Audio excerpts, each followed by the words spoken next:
portion of our program, and we'll have Herb come back up again and talk to us some more. If you help me get up.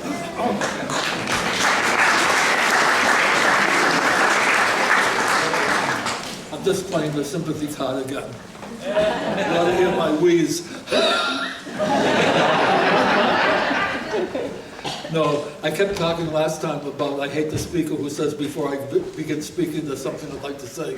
Well, I'm doing it again. I had a professor once, very arrogant, Prussian professor at Brandeis, and one of the students said, "Are we responsible for this?"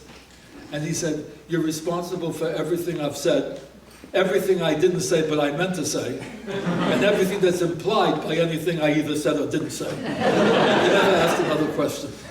And I forget it. I get nervous before a talk. Believe it, it's an anxiety thing. It's not that I'm afraid of the audience. I'm afraid I'm not going to say the right things. I'm not going to reach them the way I want. And so I forgot to say something that in my mind is very important. And it's about what I'm doing today. Maybe I said it and I forgot it. Did I say it about the hotel business? See, they have a great saying in the hotel business. It says, any room that we don't rent today never gets rented.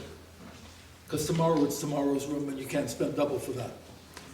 I used to tell that to teachers in workshops. I used to say to them, if you don't want to be here, and there's a legal way for you not to be, you have my permission to leave. But if you have to be here, you're only cheating yourself if you don't get as much out of it as possible, because you're never going to have this time back again. You're your own worst enemy in that kind of a situation. So basically, the way I feel is that we're spending what I think is wonderful time together. I'm thrilled to be here. I'm actually humbled by the reaction I'm getting from people. This old age thing really pays off. But the real purpose is that I can't give you back the time that we're spending together. If I was very wealthy and you say, this thing sucked today, give us back the money we could have earned by being someplace else. If I'm wealthy, I can give you double the money back. If you say, give me back the time I wasted, we can't do that. Only on Star Trek. Maybe someday we will. I don't know. But basically, I want to make sure that by the time today is over, because you may not agree with me, from my point of view, tomorrow is my most important engagement. Tomorrow is when I find out whether I reached you or not, because you're going to be cross-examining me. You can ask me any question you want, and I will promise you to be transparent. Whatever opinion you get will be a truthful one. It may not be the right one. It may not be what you wanted to hear, but it will be me talking to you, okay? Same applies to me. I don't get the time back either. So it's important for me to feel that the day was well spent. Now I can measure that in terms of how good I thought I was. Actually, I was not happy with what I did this morning, because compared to my usual standards, there were too many hem and haws and too many things I forgot to say that I meant to say. But fortunately, I have 2 more sessions to catch that up in. So I just want to tell you once again that I hope this turns out to be the kind of an experience that when you leave here tomorrow, you actually understand that you are every bit as important to this country as any mathematician in the world. They will not solve the problems of the layperson. And what do you hear in this election right now? Nobody's looking at the little guy. And that's why both the extreme candidates are reaching a large audience. They recognize the fact that no one appreciates them. And so it's any port in a storm. And so I still have this vision that one day the public will see vivid proof that the community colleges solved their problems. That there is no more innumeracy. And there won't be. There'll always be half the students doing worse than the other half. It's that the norm will be much higher. The day may come when complex variables is remedial, okay? But there's still going to be a lower half. I think I mentioned that this morning. You can't eliminate, if there are only 2 people left, there's an upper half and a lower half. If I was the only person left, there'd be an upper half and a lower half depending on when I was talking to myself. You can't avoid that. If you had the 10 best basketball players in the world on your team, and you call the starting 5 the upper half, does that mean that the lower half are bad basketball players? There has to be a lower half. The only choice the coach has at his disposal is how to tell the guys in a nice way why they're in the lower half, okay? And why he acted that way, and to make them convinced that they are the second 5 best basketball players in the entire world. Okay? So you guys from Chicago will remember the pasting that the Patriots took in 1986 or 1985. We do that at confession all the time. Nobody remembers that there were 30 other teams in the league that wish they had been in that game. On that particular day, the Patriots were the worst team in professional football. Of the 68 teams that now start in March Madness, except for the one that wins it all this weekend, the rest can say we lost the most important game we ever played in. That didn't make them lose, they were just outscored. And we are winners, unless we don't believe it. Okay? You just pretend I'm Valvano or somebody, just, some high-priced guy cheering you up. We are really important people. Now, having said that, to implement it, the beautiful thing is we can solve the entire problem of functional numeracy, not by being rocket scientists, but by just doing the stuff that already exists. We in the math science field have had this answer for generations and never saw how it could solve the problems of remediation. Don't we all talk about dimensional analysis? Remember the units? In other words, you can't say I traveled for 3 hours and 27 feet. Those were 2 mixed up numbers, okay? You can divide miles by hours, but you can't add them. Little things like that. We recognize that. The units told you. But we don't teach that way. One of my favorite anecdotes comes from the world of sports. Tommy Lasorda, who was then the manager of the Brooklyn Dodgers, had a pitcher from Mexico. And he tells us a great pitcher. I think it's Fernando Valenzuela. And Lasorda tells the story. He says, when Fernando came to us, he couldn't speak a word of English. He said the first word he learned was million. He said the second word was 2. Okay. Is 2 a big number? Yeah, when it modifies millions. Then there was the guy who made rabbit stew. And they said to him, do you use any additives? He said, a little horse meat. Well, he says, how much? He says, 50-50. 1 horse, 1 rabbit. Yeah, 1 as an adjective modifying horse means the same thing as the adjective 1 modifying rabbit.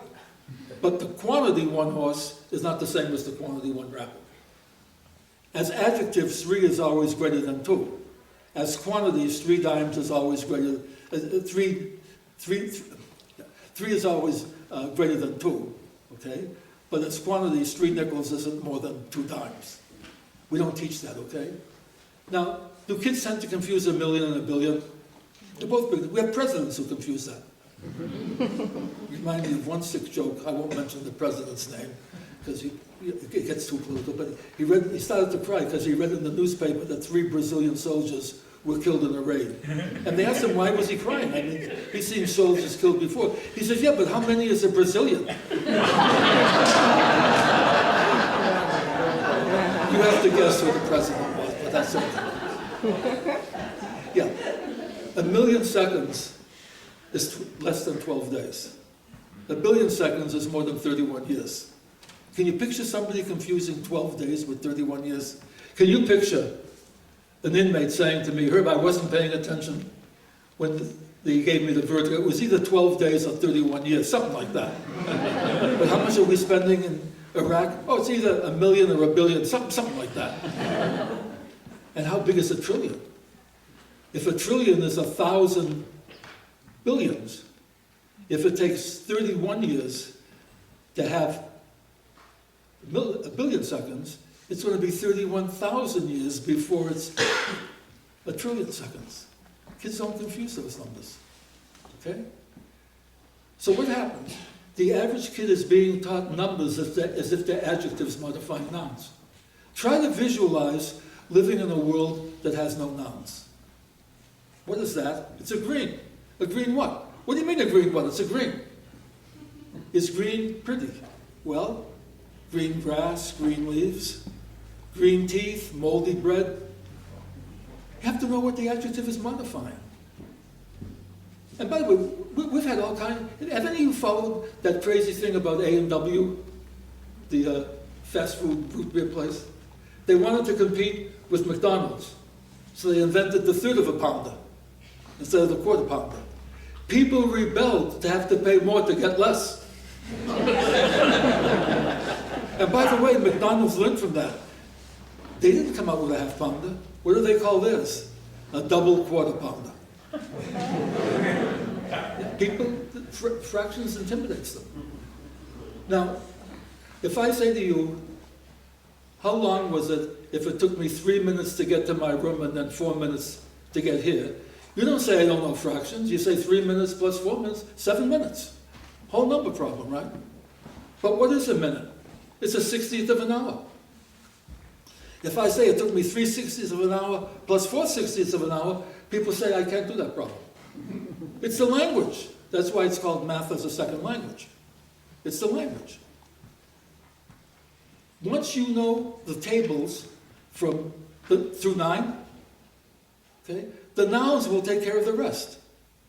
If I know that 9 times 8 is 72, I know that 9 times 8 apples is 72 apples, 9 times 8 people is 72 people, 9 times 8 thousands, with the word thousand spelled out, is 72,000.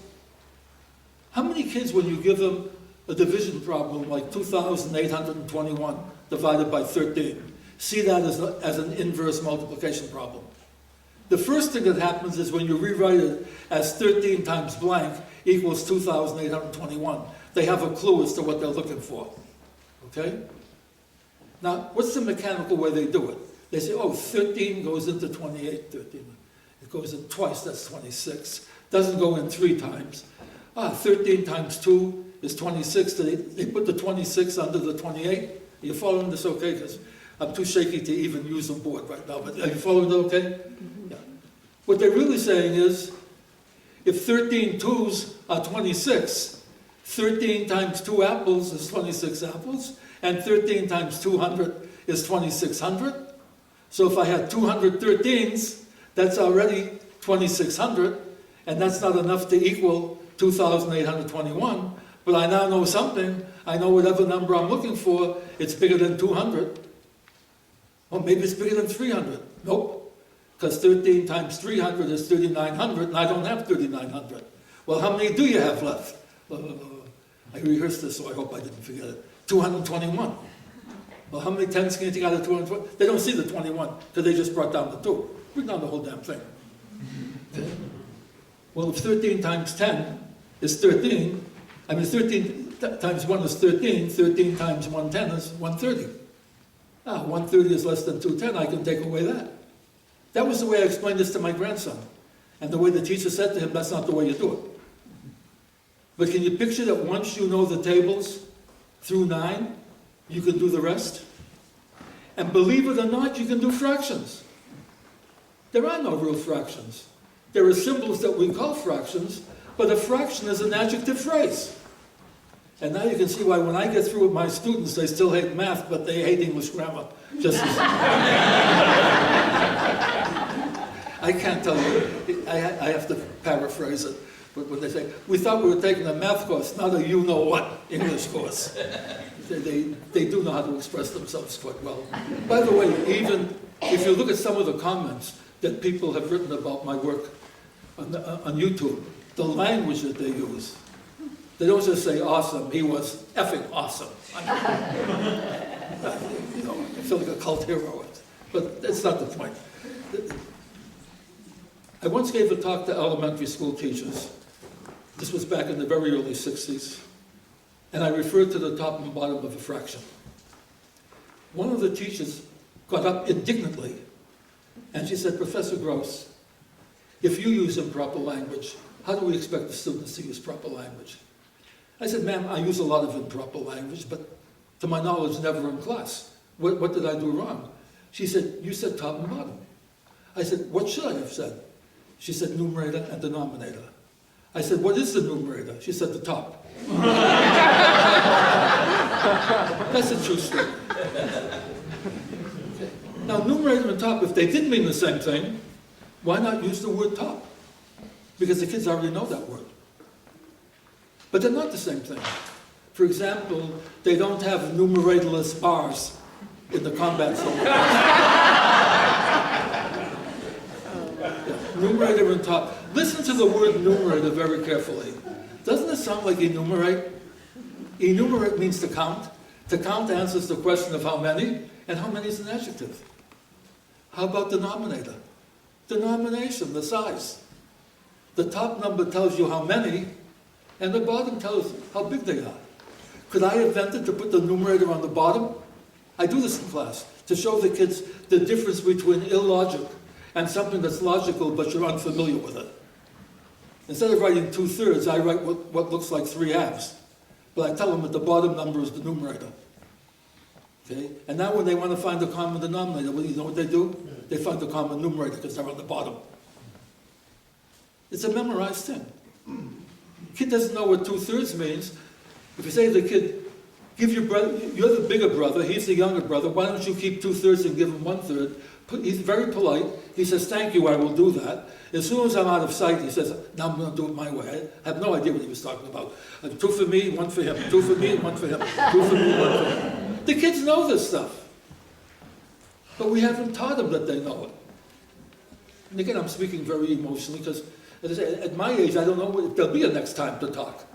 I stopped going to funerals because I start to get worried about, is it worth going back home again? I mean,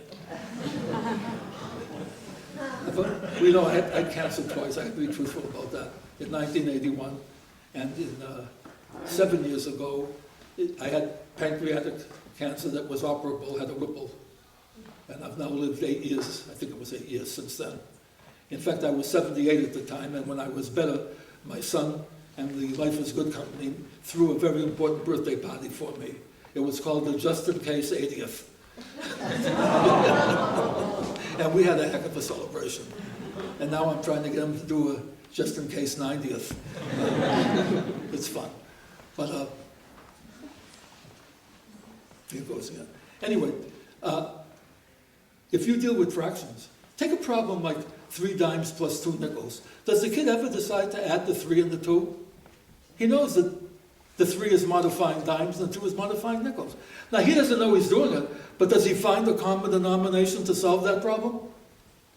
Yeah, he says 3 dimes is 30 cents, 2 nickels is 10 cents, and the 30 and the 10 are modifying the same noun, so I can add them. The answer is 40 cents. Or he might say, wait a second, 2 nickels is a dime. So I can say 3 dimes and 1 dime is 4 dimes. Wait a second, a dime is 2 nickels. I can say 6 nickels and 2 nickels is 8 nickels. Now 40, 4, and 8 are different adjectives. But 40 cents, 4 dimes, and 8 nickels name the same quantity. It's that simple. Now what happens with fractions? When we write down 1/3, the kid doesn't see a 1 modifying the word thirds. He sees an abstract symbol. Do this.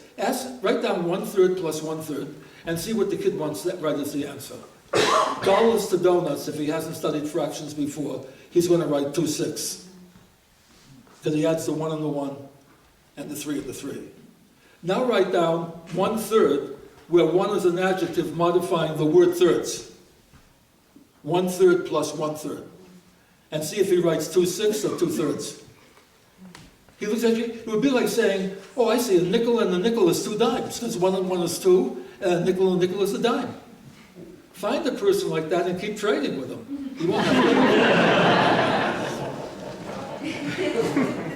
it's amazing. Are you beginning to see what I'm driving at? Same thing is true with negative numbers. Negative numbers are the easiest thing in the world. Once you recognize that there's only 2 nouns, positive and negative. So if it ain't one, it's got to be the other. Easiest proof why negative times negative is positive. People will accept the fact that 1 times -1 is -1. They'll also accept the fact that -1 times -1 is not the same as 1 times -1. So the answer has to be different. But the magnitudes are the same. Must mean a different noun. So in other words, -1 times -1, if math is consistent, has to be +1. Because otherwise the cancellation rule wouldn't work. See, if -1 times +1 was equal to -1 times -1, just cancel the -1 on each side of the equation and get 1 equals -1. By the way, without assumptions, there can be no proof. See, you can say to the kid, you can define negative times negative to be anything you want. But would you like it to be true that you can cancel common factors? Kid says, yeah. I said, okay. Then that's why you have to accept the fact of why we do this the way we do it. I could define negative times negative any way I want, but it won't follow certain rules of the game. See, I can define adding across for fractions. It's a legitimate operation, but it doesn't obey the field axioms. So it's only wrong if you want to obey the field axioms. You follow what I'm driving at? And the easiest way to introduce that, I mean, there are parents who are upset now because we're teaching subtraction the wrong way. Why can't they just take away 20 from 50 instead of saying, what do I add on to 20 to get 50? The parents are irate over this. But they never studied negative numbers, so they were okay. Try taking away negative 30 pieces of candy from a dish that has 50 pieces on it. Try taking away 5 pieces of candy from a dish that has 3 pieces on it. See? What happens is, if you want a good model, rate of change. A rate of change can be positive or negative. So what's the adjective in the noun? The adjective is how much the change was, and the noun tells you which direction it was. Okay? A whole bunch of things we can do like that. When it comes to multiplication of fractions. What do we teach the kids? Oh, this is easy. You're multiplying. What could be more natural? Just multiply across. No, it follows from the fact that when you multiply two quantities, remember the fraction is a quantity. It's an adjective phrase. The top number is telling you how many, and the bottom number is telling you the size of each piece. The way I taught kids fractions is, they'll say that, I used to give them a problem like 2 divided by 3. They say, you can't do that. I say, I just did. There's no way, you're not supposed to. So I say to them, well, how about 6 divided by 3? Oh, that was no problem. So I say, okay, I take what I call I don't like the number line. Not because it's not good, it's because the kids can't visualize it. Ask a kid with 5 6s on the number line, and half of them put it halfway between 5 and 6. Stuff like this. But if you had a 2-dimensional number line, and you say, I'm going to slice it into 6 equally sized pieces, and take 5 of them, can you see that the kid understands it's less than a whole thing? That's why I invented what I call the cornbread model. I personified a 2-dimensional number line. And by the way, the 2-dimensional number line is the only way I know of to justify why when we multiply fractions, we replace the times sign by the word of. Why should 2/3 times 4/5 mean the same as 2/3 of 4/5? Especially when the answer is smaller. We all learned that multiplication makes things bigger. With the 2-dimensional number line, see, if you want to multiply, if you want to look at a number like 2/5 times something, you make a 1-inch square, okay, and you divide it into fifths, say vertically, and 6 horizontally, and you can count the number of pieces. And you can also see it's the area of a rectangle, whose dimensions would be 5 of these blocks, whatever it was that I said. Do you get the idea? Yeah, nothing wrong with the number line, it's just that a 2-dimensional number line is easy for the kids to visualize. Okay? Dividing fractions. See, you have 2/3 divided by 5/7. Well, one of the things you can say is, let's get a cornbread that's divisible by both 3 and 7. Make it 21 pieces. So now we can express 2/3 as a whole number of pieces, and we can express 5/7 as a whole number of pieces, and we know how to divide whole numbers. Okay? In fact, if you have a division problem, like A over B times C over D, okay? Multiply both sides, both numbers by b over d, by b times d. And you get the same ratio expressed as a whole number. See, let's say you take 2/3 divided by 5/7, and you give that, and you now make that into adjective modifying nouns. You make up a crazy word problem, like an automobile moving at constant speed moves 2/3 of a mile in 5/7 of a minute. What's its speed in miles per hour? Because I can't deal with fractions. Well, miles per minute means miles divided by minutes. And it's a division problem no matter what the adjectives are. So you say, oh, this says every 5/7 of a minute I go 2/3 of a mile. So if I go 5/7 of a minute 21 times, I'll go 2/3 of a mile 21 times. And I get, oh, that's 14 miles per 15 minutes. I didn't do that in my head, by the way. I was working on that while my shirt was soaking through with blood. I was so heroic. God. You follow that okay, though? Yeah, there are no fractions.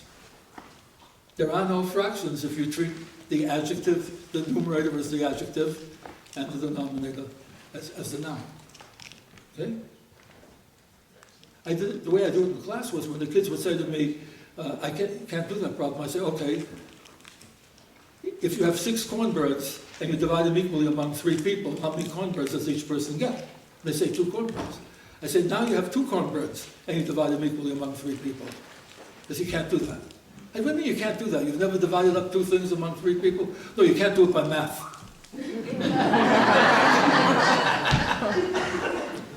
The first thing they do is they slice the cornbread into 3 equally sized pieces. 1 for you, 1 for you, 1 for you. 1 for you, 1 for you, for 1 for you. So 2 cornbreads divided by 3 people is the same problem as 6 pieces of cornbread divided by 3 people, and that's a whole number problem. It's 2 pieces per person. The trouble is it asks you how many cornbreads, not how many pieces. So it's 2 of what it takes 3 of. And we'll invent a shortcut for saying that. It's a 2 written over a 3. See, they introduce fractions as parts of a circle. I used to have the feeling that I hated pizza because they caused people to invent pies, fractions. Every problem was you divide a pizza into 6 equal parts. You know, make square pizzas. It's much easier. And by the way, the cornbread model is much more conducive to divide into an equal number of pieces.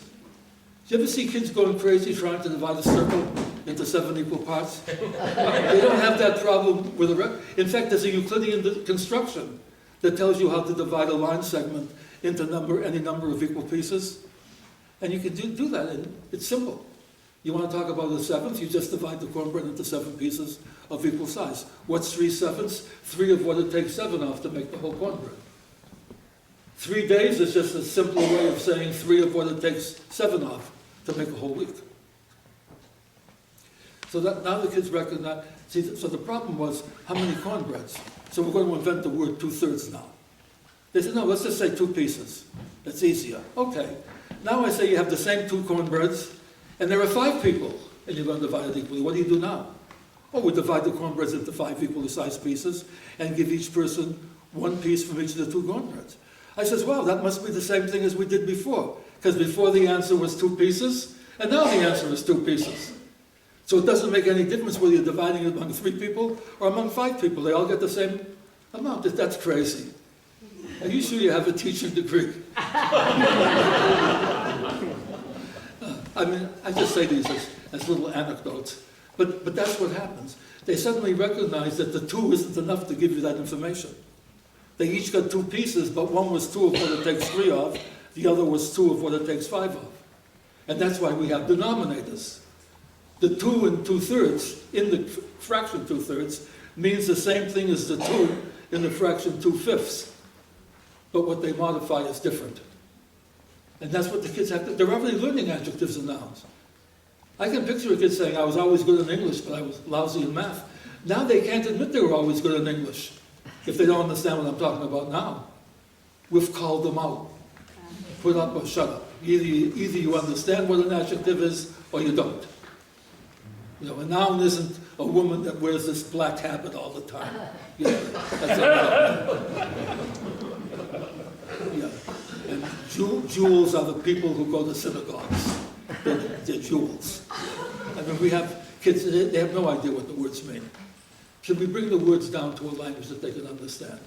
Okay? So basically, what my feeling is, to bring about the reforms that we need, we don't need new theories. We have them already. In fact, the engineering community should take the credit for inventing the importance of dimensional analysis. It's not a highfalutin thing. You don't know how much until you know what the noun, what the adjective modifies. It's why I love the Tom Lasorda story. You know, million came first and then came the two. The million was, okay? I don't mind you looking at your watches, but don't shake them to see if they're still going. No, I gave a speech once, and I started to look at my watch, and somebody in the audience said, "There's a calendar right in back of you."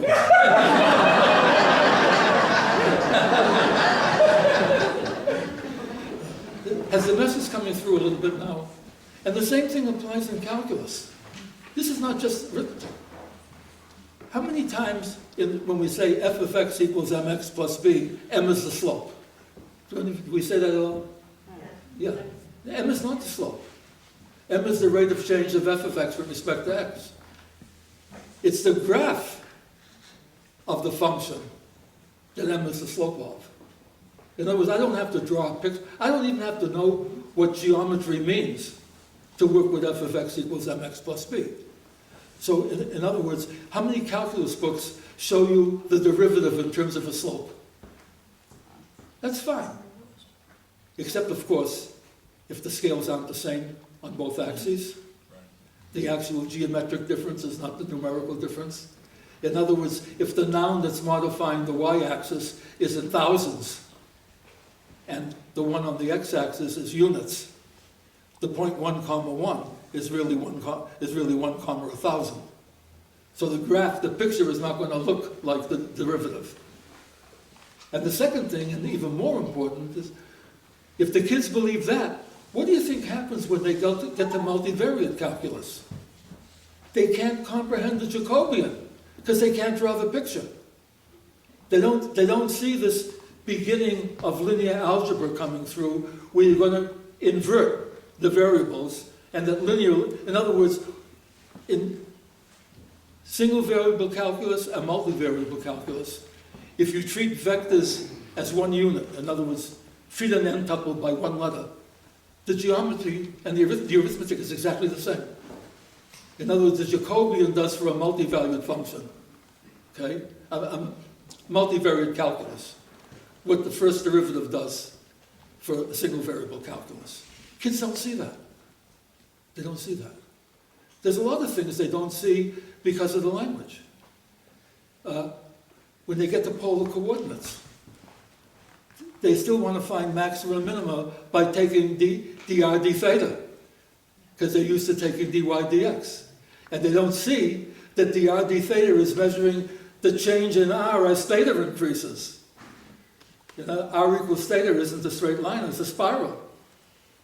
They don't see that because they're memorizing. They're memorizing. Ask the kid what a directional derivative is.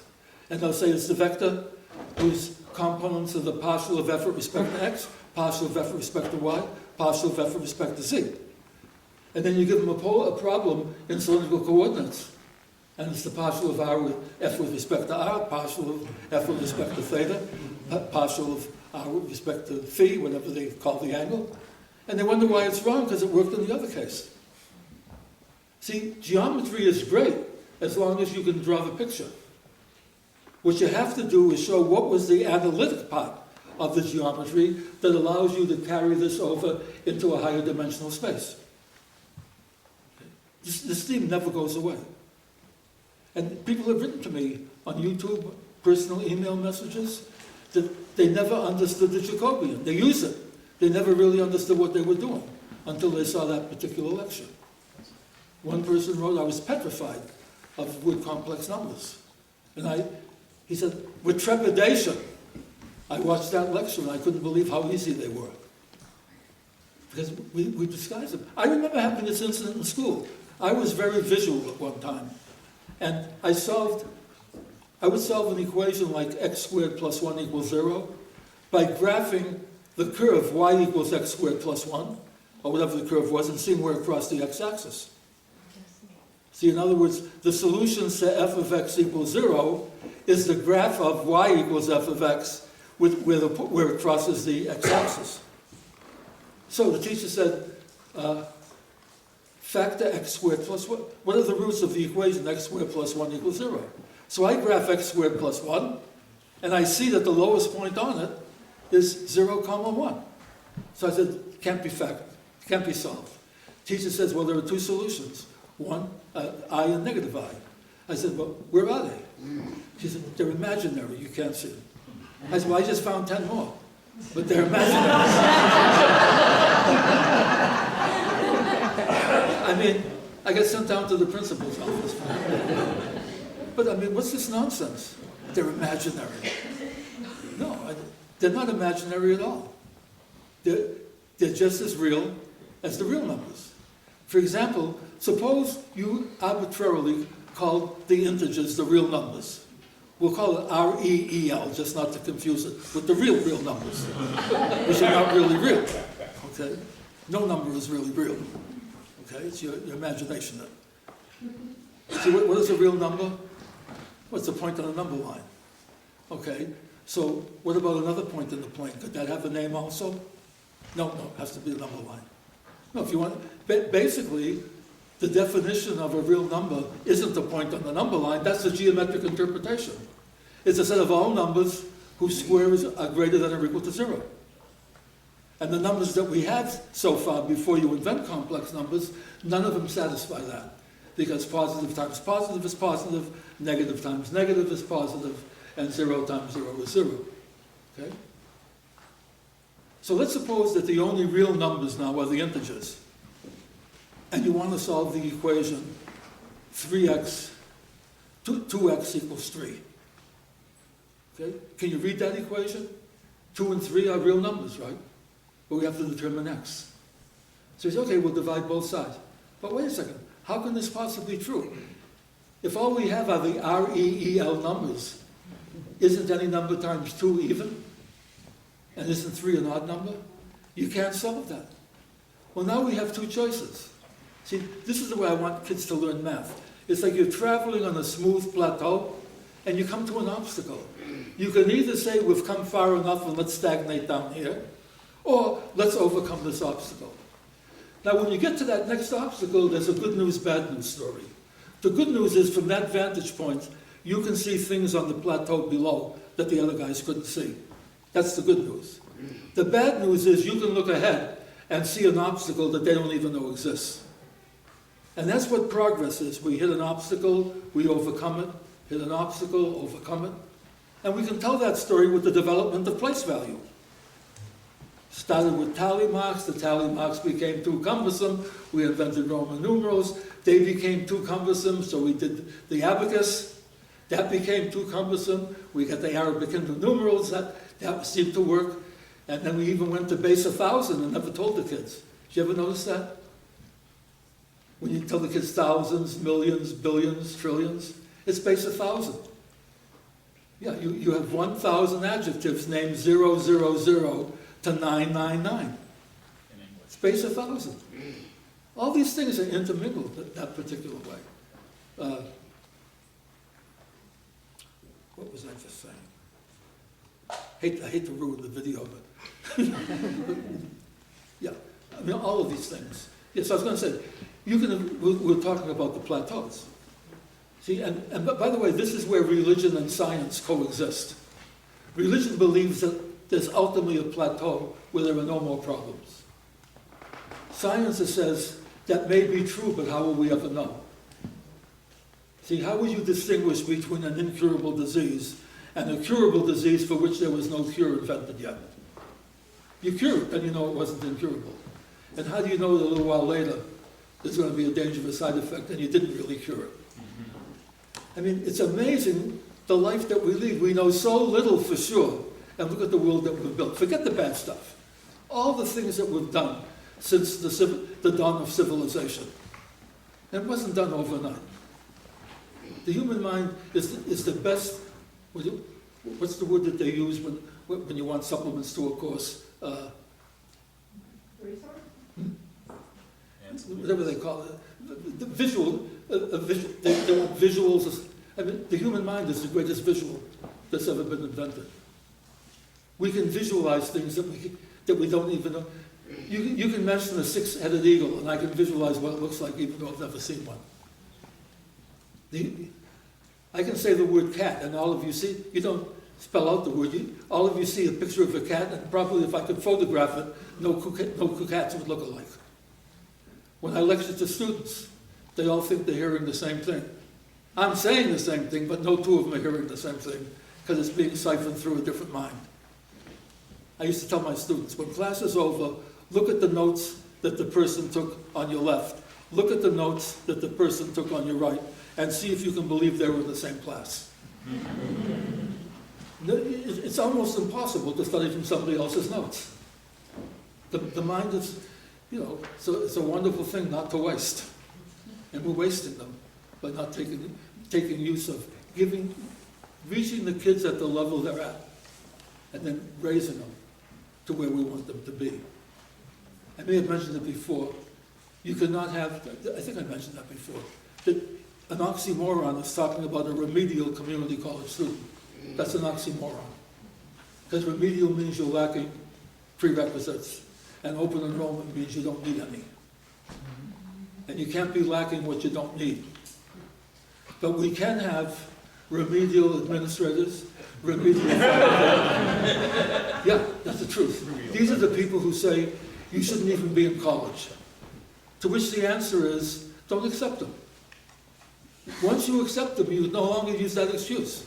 If this is where these kids are, that's where they are. And to say that they're remedial if they haven't graduated in 2 years or 5 semesters, whatever it happens to be, is stupid. Because they were so far behind, it might have taken them 5 semesters just to get where they should have been, if they'd been taught properly before. 2-year college shouldn't mean 2 calendar years. It means when you graduate and you want a 4-year college degree, you've now completed the first 2 years of that. If you're brilliant, you might have done it in 6 months. And if you're slow, it may take you longer. Now, does taking longer mean you're going to be worse? If a person flunks the driver's test 4 times and he passes it the 5th time, do they write on the license, watch out for this sucker, he flunked the first 4 times? Either you're qualified or you're not. It may take some of these kids longer. So what? I'll tell you what the problem is. I don't know if it's the same way in Illinois. The community colleges are funded by a formula called full-time equivalent students. And a full-time student means 12 semester hours per student. And if a student takes a 3-credit course, and it takes them 3 semesters to finish it, that's a 1/3. In other words, it took him 3 times as long, so he only counts as 1/3. That's a full-time equivalent student, and so the college is losing money on it. I had that argument at Bunker Hill, and so they decided to appease me. They said, okay, we'll keep self-pacing, but the student has to complete at least 2/3 of the course to be eligible for it. I said, wait a second. Either you have self-pacing or you don't have self-pacing. You do not have self-pacing. The student has to complete 2/3 before he's eligible for it. They said, well, that's the best we can do. Okay? So I just used to write on everyone, the kid has completed 2/3 of the course. Because fortunately, the administration, many of them didn't know what 2/3 was.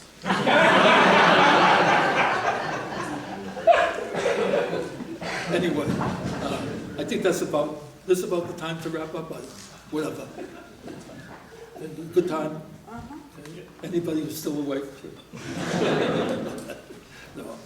Again, I'm hoping that I'm overtired. I have a little bit of pain. I'm hoping I'm coherent enough. So you're beginning to see that the message, we really have this advantage. I think I started to say it in the morning session, but I deviated from it.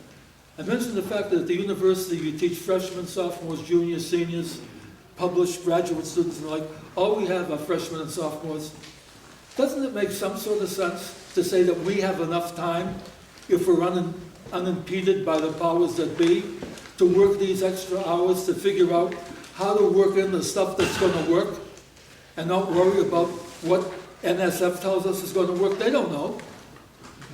If any of the things that preceded Common Core had worked, would we need Common Core? No, there would be no need for it. So should we expect Common Core to succeed if it's not doing anything different from what its predecessors did? I don't see a single thing that Common Core was doing other than the language and the equipment that's available, okay, that the new math wasn't doing. What's lacking is we're not able to explain to the public or to the teachers and to the students why these changes were important. We never sat down with the teachers when the new math came out and said, this is why the kids are having trouble, and this is how this is going to solve that problem. We said, this is the new math. And new does not necessarily mean brand new. There's two meanings of the word new. It's new like in not passé, still meaningful, and there's new like in it's not old. What were the two building blocks of the new math? Number line and sets. How new was the number line? Oh, very new. We can't trace it back before 600 BC. How new were sets? Intuitively, forever. Mathematically, around the year 1850. These is a new math, meaning the meaningful math. What it was supposed to be was, times change. Things that were good 50 years ago aren't valid. Well, look at the ecumenical movement. Let's look at that, because I think it's more dramatic. In 2,000 years, the world has changed. Some things that were very important 2,000 years ago aren't important today. Other things are important today that weren't important 2,000 years ago. So let's get rid of what's irrelevant, add the newly relevant. See, I would have called it neo-traditionalism, meaning we keep the tradition but upgrade it. And the problem was nobody knew how to categorize what was still needed and what wasn't. That's where it all broke down. The concept was simple. Implementing it was bad. We have to have a powerful enough voice to convince people that what we're saying is the right thing. Try it with some of the kids. If you're teaching elementary teacher courses, I will send you the link to my newest videos that were made 2 years ago, almost 2 years ago. They're not vintage me. The MIT videos are much more dynamic and the like, but I think they really address to the teachers how this can work. I go through every single topic that they're teaching, showing them how the adjective noun theme answers any question that the kids might have. I might have left out some things. This is why we want to have a blog for teachers to write in comments and the like. It'll be an ongoing work. Everything in education is ongoing. You know, I said, no matter what age I'm at when I'm at the end, I'm going to be saying I wish I had 10 more years. Whether I'm 200, 300, there's always something left to do if you have an open mind and want to learn. And that's what we have to teach the kids to do. And I'll talk more about that when I talk about what the concept of the game of math does to really make mathematics meaningful. The part of math that any kid can use even if they never look at another math course again. What is it that you can really learn from algebra that you would never learn anyplace else? I'm still working on that. That's why I saved it for tonight. I'm just joking. But thank you once again for being so attentive. And I hope it takes you.